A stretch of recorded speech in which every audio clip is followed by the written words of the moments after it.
Salam jumpa lagi dalam Sabda Siap Saji, Kamis 3 Juli 2025, Pesta Santo Thomas Rasul. Dalam nama Bapa dan Putra dan Roh Kudus, amin. Oh para Rasul mulia, Duta Raja yang kuasa, didikan guru utama yang mengatasi segala. Di Yerusalem surgawi, penuh cahaya ilahi, kalian menjadi dasar bagi gereja yang benar. Kami merayakan pestamu, kami kenangkan jasamu, sambil mengucapkan syukur atas pengorbanan luhur. Terpujilah Yesus Kristus yang sudah sudi mengutus, Rasul yang dipilih Bapa, dipenuhi dengan roh-Nya. Amin. Marilah berdoa. Allah Bapa yang Maha Kuasa dan Kekal, kami bergembira pada pesta Santo Thomas Rasul-Mu, yang mengimani Putra-Mu sebagai Allah. Semoga kami senantiasa dilindungi oleh-Nya dan kelak memperoleh kehidupan bahagia karena percaya akan nama Yesus Kristus Putra-Mu dan Tuhan kami yang hidup dan berkuasa bersama Bapa dalam persekutuan Roh Kudus sepanjang segala masa. Amin. Inilah Injil Yesus Kristus menurut Yohanes. Dimuliakanlah Tuhan.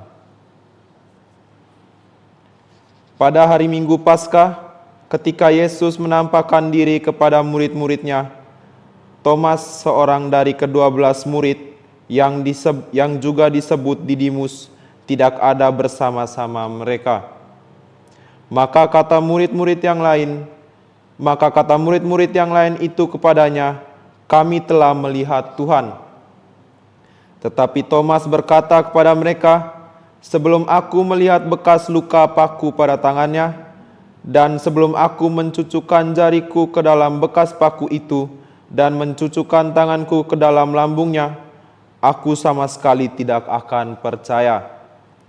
8 hari kemudian, murid-murid Yesus berada kembali dalam rumah itu, dan Thomas bersama-sama dengan mereka. Sementara pintu-pintu terkunci, Yesus datang.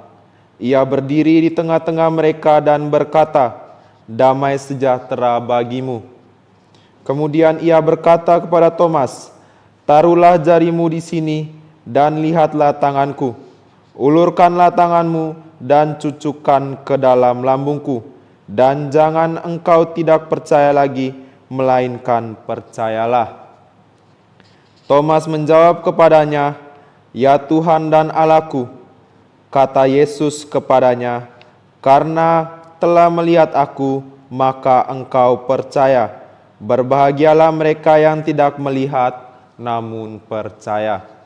Demikianlah sabda Tuhan, terpujilah Kristus.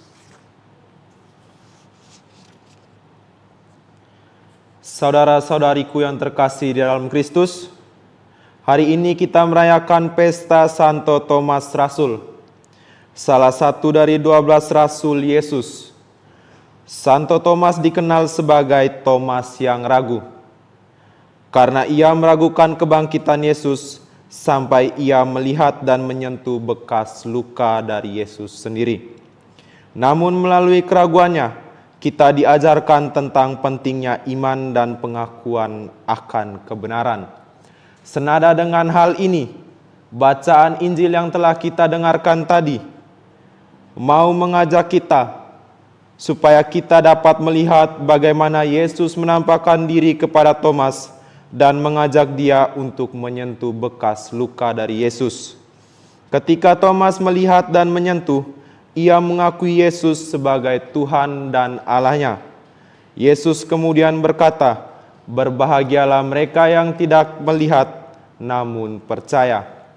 Saudara-saudariku yang terkasih dalam Kristus, melalui hal ini, saya ingin mengajak kita semua untuk merefleksikan diri kita ke dalam 2 hal. Yang pertama, tentang keraguan dan iman. Santo Thomas Rasul mengingatkan kita bahwa keraguan adalah bagian dari perjalanan iman. Tidak ada yang salah dengan mempertanyakan atau meragukan, asalkan kita mencari kebenaran. Dalam hidup kita, seringkali kita dihadapkan pada situasi yang seringkali membuat kita ragu. Namun, seperti Santo Thomas Rasul, kita diajak untuk datang kepada Yesus dan selalu senantiasa untuk mencari jawaban. Yang kedua, pengalaman pribadi atau teladan dari Santo Thomas Rasul. Santo Thomas tidak hanya percaya karena kata-kata orang lain, tetapi ia membutuhkan pengalaman pribadi dengan Kristus secara langsung. Dalam hidup kita, penting untuk memiliki pengalaman pribadi dengan Tuhan. Oleh karena itu, dalam renungan singkat ini, saya akan memberikan pertanyaan yang dapat kita refleksikan dalam kehidupan kita masing-masing. Apakah kita sudah membuka hati kita untuk merasakan kehadiran Tuhan di dalam diri kita? Semoga Tuhan memberkati kita. Amin.